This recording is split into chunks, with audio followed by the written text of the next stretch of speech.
Assalamualaikum semuanya, kembali lagi dengan saya Nabila Arianti, NPM 5021028. Pada pertemuan kali ini, kita akan membahas mengenai perubahan dan perbedaan kurikulum dari dulu hingga sekarang. Yang pertama ialah kurikulum 1947 atau disebut dengan Rencana Pelajaran 1947. Kurikulum ini lahir pada masa kemerdekaan memakai istilah Belanda Leerplan, artinya rencana pelajaran. Istilah ini lebih populer dibanding dengan istilah kurikulum atau bahasa Inggris. Perubahan arah pendidikan lebih bersifat politis, dari orientasi pendidikan Belanda ke kepentingan nasional.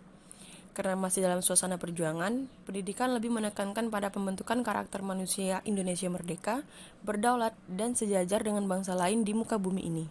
Fokus rencana pelajaran 1947 tidak menekankan pendidikan pikiran, melainkan hanya pendidikan watak, kesadaran bernegara dan bermasyarakat. Materi pelajaran dihubungkan dengan kejadian sehari-hari, perhatian terhadap kesenian dan pendidikan jasmani. Selanjutnya, kurikulum 1952 atau Rencana Pelajaran Terurai 1952. Kurikulum ini merupakan penyempurnaan kurikulum sebelumnya, merinci setiap mata pelajaran sehingga dinamakan Rencana Pelajaran Terurai 1952. Pada kurikulum ini sudah mengarah pada suatu sistem pendidikan nasional. Paling menonjol sekaligus ciri dari kurikulum 1952 ini yaitu setiap pelajaran dihubungkan dengan kehidupan sehari-hari. Silabus mata pelajaran menunjukkan secara jelas seorang guru mengajar satu mata pelajaran. Selanjutnya, kurikulum 1964 atau Rencana Pendidikan 1964. Pemerintah kembali menyempurnakan sistem kurikulum pada 1964, namanya Rencana Pendidikan 1964. Pada kurikulum ini memiliki ciri-ciri pemerintah mempunyai keinginan agar rakyat mendapatkan pengetahuan akademik untuk pembekalan pada jenjang SD, sehingga pembelajaran dipusatkan pada program Pancawardana yaitu pengembangan moral, kecerdasan, emosional atau artistik, keprigalan atau keterampilan, dan jasmani. Lalu kurikulum 1968. Lahir pada masa Orde Baru, kurikulum ini bersifat politis dan menggantikan Rencana Pendidikan 1964 yang dicitrakan sebagai produk Orde Lama. Kurikulum ini bertujuan membentuk manusia Pancasila sejati, kuat dan sehat jasmani, mempertinggi kecerdasan dan keterampilan jasmani, moral, budi pekerti, dan keyakinan beragama. Pada kurikulum 1968 ini merupakan perwujudan dari perubahan orientasi pada pelaksanaan Undang-Undang 1945 secara murni. Cirinya yaitu muatan materi pelajaran bersifat teoretis, tidak mengaitkan dengan permasalahan faktual di lapangan, titik beratnya pada materi apa saja yang tepat diberikan kepada siswa di setiap jenjang pendidikan. Isi pendidikan diarahkan pada kegiatan mempertinggi kecerdasan dan keterampilan, serta mengembangkan fisik sehat dan kuat. Lalu kurikulum 1975. Kurikulum ini menekankan pendidikan lebih efektif dan efisien. Menurut Mujito, Direktur Pembinaan TK dan SD Departemen Pendidikan Nasional kala itu, kurikulum ini lahir karena pengaruh konsep di bidang manajemen MBO atau manajemen by objective. Metode, materi, dan tujuan pengajaran dirinci dalam prosedur pengembangan sistem instruksional atau PPSI, dikenal dengan istilah satuan pelajaran yaitu rencana pelajaran setiap satuan bahasaan. Lalu, kurikulum 1984. Kurikulum ini mengusung pendekatan proses keahlian.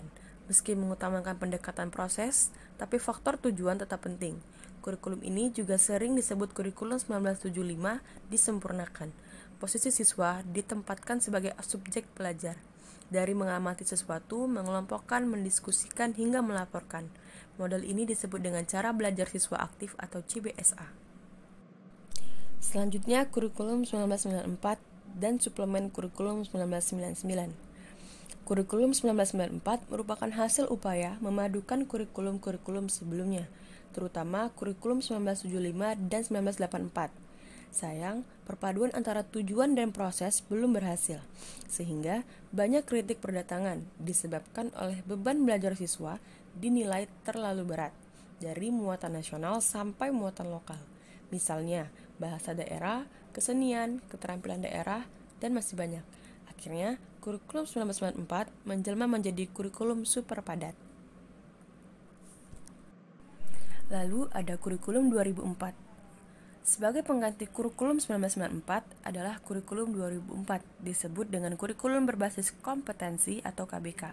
Suatu program pendidikan berbasis kompetensi harus mengandung 3 unsur pokok, yaitu pemilihan kompetensi sesuai, spesifikasi, indikator-indikator evaluasi untuk menentukan keberhasilan pencapaian kompetensi dan pengembangan pembelajaran. KBK memiliki ciri-ciri sebagai berikut. Menekankan pada ketercapaian kompetensi siswa baik secara individual maupun klasikal, berorientasi pada hasil belajar dan keberagaman. Kegiatan belajar menggunakan pendekatan dan metode bervariasi. Sumber belajar bukan hanya guru, tetapi juga sumber belajar lainnya yang memenuhi unsur edukatif. Pada tahun 2006, terdapat kurikulum tingkat satuan pendidikan atau KTSP. Kurikulum ini pada dasarnya sama dengan kurikulum 2004. Perbedaan menonjol terletak pada kewenangan dalam penyusunannya, yaitu mengacu pada jiwa dari desentralisasi sistem pendidikan. Pada kurikulum 2006, pemerintah pusat menetapkan standar kompetensi dan kompetensi dasar. Guru dituntut mampu mengembangkan sendiri silabus dan penilaian sesuai kondisi sekolah dan daerahnya. Hasil pengembangan dari semua mata pelajaran dihimpun menjadi sebuah perangkat dinamakan kurikulum tingkat satuan pendidikan. Selanjutnya, kurikulum 2013. Kurikulum ini adalah pengganti kurikulum KTSP. Kurikulum ini memiliki 3 aspek penilaian, yaitu aspek pengetahuan, keterampilan, sikap, dan perilaku. Dalam kurikulum 2013, terutama di dalam materi pembelajaran, terdapat materi yang dirampingkan dan materi yang ditambahkan. Materi yang dirampingkan ada di materi Bahasa Indonesia, IPS, PPKN. Sedangkan materi yang ditambahkan adalah materi matematika. Dan yang terakhir ialah kurikulum merdeka. Kurikulum ini adalah metode pembelajaran yang mengacu pada pendekatan bakat dan minat. Para pelajar dapat memilih pelajaran apa saja yang ingin dipelajari sesuai passion yang dimilikinya. Guru memiliki kekuasaan untuk memilih berbagai perangkat ajar sehingga pembelajaran bisa disesuaikan dengan kebutuhan belajar dan minat peserta didik. Proyek untuk menguatkan pencapaian profil pelajar Pancasila dikembangkan berdasarkan tema tertentu yang ditetapkan oleh pemerintah. Peserta didik bisa dengan merdeka memilih materi yang ingin dipelajari sesuai minat masing-masing. Ini dia yang dimaksud dengan konsep merdeka belajar. Kurikulum merdeka belajar ini berfokus pada pengembangan karakter, kompetensi peserta didik, serta mengasah minat dan bakat anak sedini mungkin sehingga lebih mengurangi jumlah materi yang diberikan dan tugas yang mengharuskan siswa untuk menghafal. Baiklah, itulah penutup materi kita pada hari ini mengenai perubahan dan perbedaan kurikulum dari dulu hingga sekarang. Saya akhiri, wassalamualaikum warahmatullahi wabarakatuh. Sampai bertemu di pertemuan selanjutnya. Bye!